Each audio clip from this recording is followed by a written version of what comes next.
नमस्कार।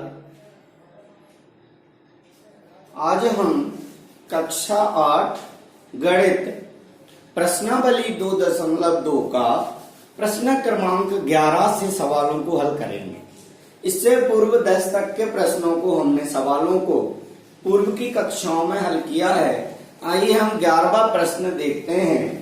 11वां प्रश्न पुस्तक में आपको दिखाते हैं, आप पढ़ लीजिएगा, फिर हम इसको हल करेंगे।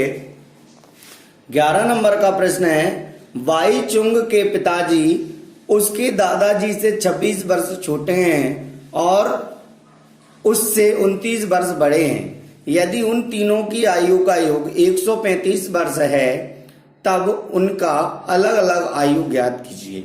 एक बाई चुंग है, एक पिताजी हैं और उनके दादाजी हैं। ठीक है, अब हम देखते हैं। सबसे पहला है, तीनों की अलग अलग उम्र हमें ज्ञात करनी है। सबसे पहले हम मानते हैं, यहाँ पर हल डालते हैं। बाई चुंग की आयु, बाई चुंग एक व्यक्ति का नाम है। ये थोड़ा सा नाम आपको बड़ा अच्छा लग रहा है, ये चाइनीज नेम है। बाई चुंग की वर्तमान आयु हमने माना बाई चुंग की वर्तमान आयु बराबर x वर्ष। ठीक है, अब ये प्रश्न में कह रहे हैं कि उसके पिताजी की आयु उससे 29 साल ज्यादा है। किससे? बाई चुंग से। यहां पे लिखना, फिर लिखना, बाई चुंग के पिता की आयु बराबर x प्लस 29 वर्ष, यानी 29 वर्ष ज्यादा है। अब देखना, बाई चुंग के दादाजी की उम्र, बाई चुंग के दादाजी की आयु, ध्यान देना बात है यहां। अब यहां पर क्या था कि x प्लस 29 कौन की उम्र है? पिताजी की, बाई चुंग के। बाई चुंग के पिताजी की आयु उनके दादा की आयु से 26 साल कम है, यानी पिताजी की आयु में 26 साल और जोड़ना पड़ेगा। ठीक है, यानी ये 26 कम हो गई उनके पिताजी की। यहां तक कोई दिक्कत नहीं है। ठीक है, अब प्रश्नानुसार, अब प्रश्न क्या कह रहा है? प्रश्नानुसार हमने लिखा, प्रश्न कह रहा है तीनों का जो योग है वह 135 है। तीनों का योग जो है वह कितना है? 135। सबसे पहले हमने बाई चुंग की आयु लिखी x, दूसरा हमने बाई चुंग के पापा की आयु लिखी x प्लस 29, फिर बाई चुंग के दादाजी की उम्र लिखी x प्लस, और इन दोनों को जोड़ लो। इन दोनों को जब हमने जोड़ा तो ये आया 55। ठीक है, और बराबर क्या है? 135। ठीक है, x वालों को इसमें जोड़ लिया, ये हो गए 3x, इन दोनों को जोड़ लिया 55 और 29 को, तो 9 और 5 कितने हो गए आपके? 14 की 4 और 5 और 2 7 और 1 8। कितने हो गए? 8। 1 2 3 3x और 55, और जब इसको जोड़ा तो कितना हो गया? 84 बराबर 135। मार्कर चल रहा है, 3x यही लिखा रहा। 135 माइनस 84, x बराबर 135 को 84 में घटाया 1, और 13 में से 8 जब जाएंगे तो कितने बचेंगे? 5 बटे 3। x बराबर हमारा आया 3 एकम 3, 3 एकम 3, 3 7 21, 17। x का मान आ गया 17, यानी 22 उम्र की वर्तमान आयु कितनी हो गई 17 वर्ष। बस आप लिख दो, अचानक आपको नीचे दिख रहा है, यहां लिखेंगे अतः 22 उम्र की वर्तमान आयु बराबर 17 वर्ष है ना, और 22 उम्र के पिता की वर्तमान आयु बराबर कितनी हो जाएगी 17 + 29 बराबर 6, 2 और 1 3 और 1 4, 46 वर्ष। ठीक है, 9 और 7 जब जोड़ेंगे तो 16 होगा, 6 आ गया, 2 और 1 3 और 1 4। अब दादाजी की उम्र 22 उम्र के दादाजी की उम्र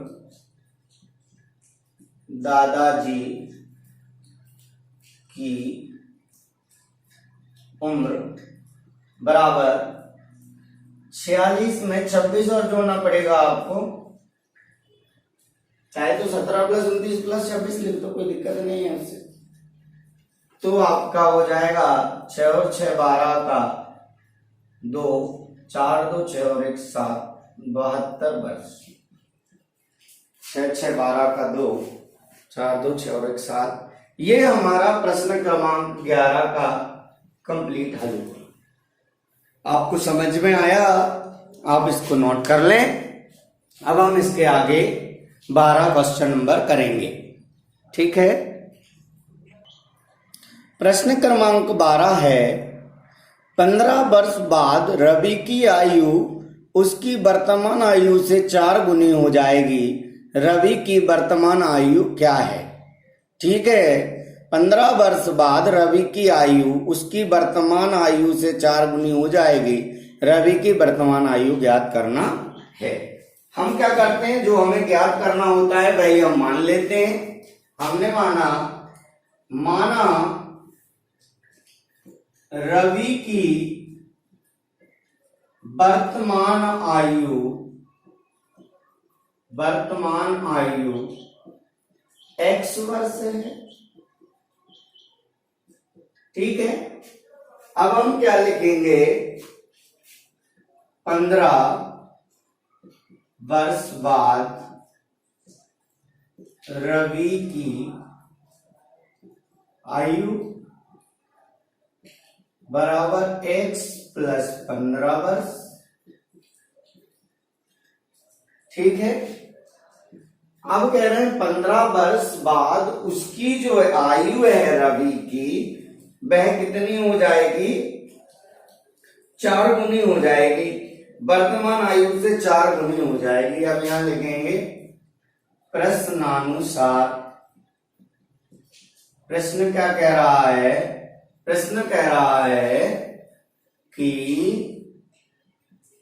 15 वर्ष बाद उसकी वर्तमान आयु से 4 गुनी हो जाएगी। ये 15 वर्ष बाद उम्र है, ये वर्तमान उम्र है, कितनी हो जाएगी, 4 गुनी हो जाएगी। तो हमने कितना लिख दिया, 4x लिख दिया।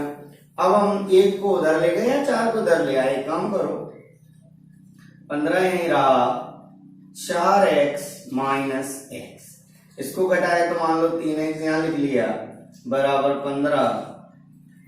x बराबर हो गया 15/3, x बराबर हो गया 3 एकम 3, 3 5 15। x का मान कितना आ गया, 5।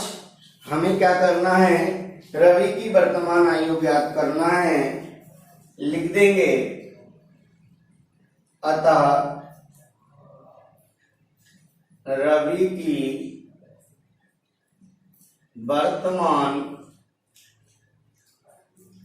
आयु x 5 वर्ष होगी। रवि की वर्तमान आयु 5 वर्ष होगी और ये हमारा फाइनल उत्तर कहलाएगा। आप इस 12 नंबर प्रश्न को नोट कर लें। हल इस प्रकार होगा। अब हम 13 नंबर का प्रश्न हल करेंगे। प्रश्न क्रमांक 13 है, एक परिमेय संख्या को 5/2 से गुणा कर 2/3 जोड़ने पर -7/12 प्राप्त होता है, वह संख्या ज्ञात कीजिए। एक परिमेय संख्या को हमें गुणा करना है और कुछ जोड़ना है, उसमें तब संख्या आती है, प्राप्त होती है, उसे हमें देखना है। हमने 13 क्वेश्चन लिखा, हल किया। सबसे पहले जिसे ज्ञात करना है उसे हम मानते हैं, माना वह परिमेय संख्या, कोई भी जो है माना वह परिमेय संख्या x है। माना वह परिमेय संख्या कितनी है? x है। अब किसी परिमेय संख्या को प्रश्नानुसार समझना। प्रश्नानुसार प्रश्न कह रहा है किसी संख्या परिमेय संख्या को 5/2 से गुणा करना है। ये गुणा कर दिया मैंने, 5/2 से गुणा करना है। 5/2 से गुणा करने के पश्चात 3/2 जोड़ने पर 3/2 की जगह क्या है? 2/3 जोड़ने पर 2/3 जोड़ने पर यानी आंसर कितना था? -7/12 प्राप्त होता है। ठीक, किसी संख्या में 5/2 को गुणा करना है, तत्पश्चात 2/3 को जोड़ने पर -7/12 प्राप्त होता है। अब हमने कुछ नहीं किया, ऐसे ही लिखा 5x/2 बराबर -7/12 और इसको भी उधर भेज दिया -2/3। ठीक है, अब 12 और 3 का सबसे पहले एलसीएम लेना पड़ेगा। जब भी कोई बटे वाली कोई भी भिन्न संख्याएं या परिमेय संख्याओं को जोड़ना घटाना हो तो हमें एलसीएम लेना पड़ता है, और यदि एक सी है तो फिर कोई दिक्कत नहीं है, नीचे हर एक से बनाना पड़ता है। ठीक है, 3 और 12 का जब एलसीएम हम लेंगे, यहाँ पर 3 और 12 का एलसीएम लेंगे, 2 से 3 ऐसा का ऐसा 6 आएगा, फिर 2 से 3 ऐसा का ऐसा 3 आएगा, और फिर 3 से 1 और 1 आ जाएगा। 3 दूना 6 दूनी 12, आपका एलसीएम आएगा 12। अब यहाँ 12 है, 12 से 12 में भाग लगाएंगे, 1 आएगा गुणा, तो -7 का 7 लिखा रहने दो, और 3 से जब 12 में लगाएंगे तो 4 आएगा, इसलिए हमें 2 गुणा 4 लिखना पड़ेगा। और मैं तो ये कहता हूं कि इसको भी -7 गुणा 1 लिखो, तब आपको सही से समझ में आ जाएगा। 5x/2 5x/2 चल रहा है, इसको सॉल्व किया तो -7 -8/12। ठीक है, आपने x यही लिखा रहा, ये हो गए -15/12। 8 और 7 15 होते हैं। ठीक है, ये 5/2 था, इधर गुणा कर रहा था, यदि उधर भेज देंगे तो ये पलट जाएगा गुणा 2/5 करने। ठीक है, अब हमने किया 5 एकम 5 और 5 दिया 15 हो गया, 2 एकम 2 और 2 छक्के 12 हो गया, तो x बराबर हो गया 3 माइनस का और बटे 6। 3/6 जैसे ही हुआ वैसे ही हमने क्या कर दिया, ये फिर दोबारा कट जाएगा। 3 एकम 3 और 3 दूना 6, क्या हो गया? 3 एकम 3 और 3 दूना 6, तो x का मान आ गया आपका -1/2। दिखाई दे रहा है आपको? -1/2 दिख रहा है। ठीक है, अब हमें क्या करना है? अतः वह परिमेय संख्या ज्ञात करना है, तो अतः वह परिमेय संख्या -1/2 हो गई। आप लिख लेंगे एक लाइन, अतः वह परिमेय संख्या -1/2 होगी, और ये हमारा इसका प्रश्न क्रमांक 13 का हल कंप्लीट हुआ। ठीक है, अब आप हमें 14वां नंबर का प्रश्न सीखना है। 14वां नंबर का जो प्रश्न है वह थोड़ा अच्छा है, उसको थोड़े ध्यान से समझने की कोशिश कीजिएगा। अब देखिएगा 14 नंबर का क्वेश्चन आप पढ़े। 14 नंबर का क्वेश्चन है, लक्ष्मी एक बैंक में खजांची है, मतलब कैशियर बोलते हैं, जो पैसे जमा करता है ना उसे हम खजांची बोलते हैं। उसके पास नगद के 100 रुपए और 50 रुपए व 10 रुपए के नोट हैं। उनको संख्याओं में क्रमशः 2, 3 और 5 का अनुपात है, और उनका कुल मूल्य है 4 लाख रुपए। तो उसके पास प्रत्येक प्रकार के कितने कितने नोट है, हमें ये बताना है। ये आपका 14वां क्वेश्चन आपने देख लिया। अब हम इसको हल करते हैं। अब आपका 14वां क्वेश्चन है, अब उसने कुछ जो नोट है उसके वह अनुपात दिया है। क्या दिया है?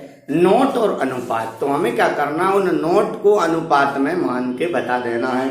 ठीक है, हमने माना जो खजांची है उसका नाम क्या है? लक्ष्मी, है ना। लक्ष्मी, माना लक्ष्मी के पास 100 रुपए के नोट बराबर हो गए आपके 2, 3, 5 है तो आपके 2x। ठीक है, फिर क्या है? 50 रुपए के नोट बराबर कितने हो गए? 3x। फिर आपका हो गया 10 रुपए के नोट बराबर कितना हो गया? 5x हो गए। 100 रुपए के नोट में 2x मान लिया, 50 रुपए के नोट 3x मान लिया और 10 रुपए के नोट 5x मान लिए। ठीक है, अब प्रश्न कह रहा है कि उसके जो कुल मूल्य है, अनुपात जो कुल मूल्य है वो है 4 लाख रुपए। अब हमने लिखाया प्रश्न अनुसार। क्या लिखा? प्रश्न के अनुसार जो सब नोट थे 2x plus 3x plus 5x बराबर हो गए आपके 4 लाख। ठीक है, 400,000। कोई परेशानी नहीं है। अब हमने क्या किया, इनको जोड़ लिया। अब जैसे ही जोड़ा वैसे ये हो गए 10x, 5 और 3 8, 8 और 2 10x बराबर 4 लाख। अब x बराबर हमारा हो गया और बटे 10, तो एक 0 से 0 काट दिया तो x बराबर आ गया आपका कितना आ गया? x बराबर आ गया 40,000। ठीक है ना। अब हमें अलग अलग नोटों की संख्या बतानी कितने, है ना। तो हम लिखेंगे अतः 100 रुपए के नोट, 100 रुपए के नोट बराबर क्या है? 2x बराबर 2 गुणा कितना है? 40,000 बराबर कितने हो गए? 80,000। 100 रुपए के नोट कितने? 80,000 रुपए। कुल कितने? 80,000 रुपए। ठीक, कोई परेशानी? फिर 50 रुपए के नोट कितने हैं? 3x बराबर 3 गुणित 40,000 बराबर कितना आ गया? 1,20,000 हो गए आपके रुपए। गुणा करके आप देख लीजिएगा। अब 10 रुपए के नोट, 10 रुपए के नोट कितने? 5x, 5 गुणित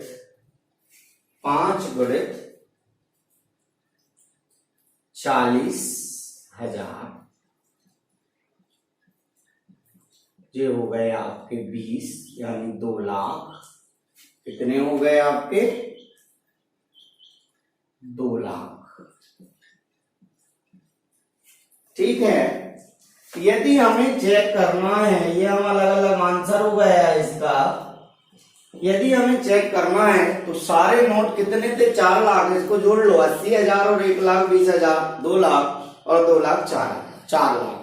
अतः ये 14वां प्रश्न हमारा कंप्लीट हो गया। अब आप 15वां और 16वां प्रश्न आप स्वयं करेंगे। यदि आपको करने में किसी प्रकार की समस्या आती है तो आप कमेंट बॉक्स में मुझे बताएंगे, जिससे मैं अगली क्लास में उन दोनों सवालों को भी हल करूंगा।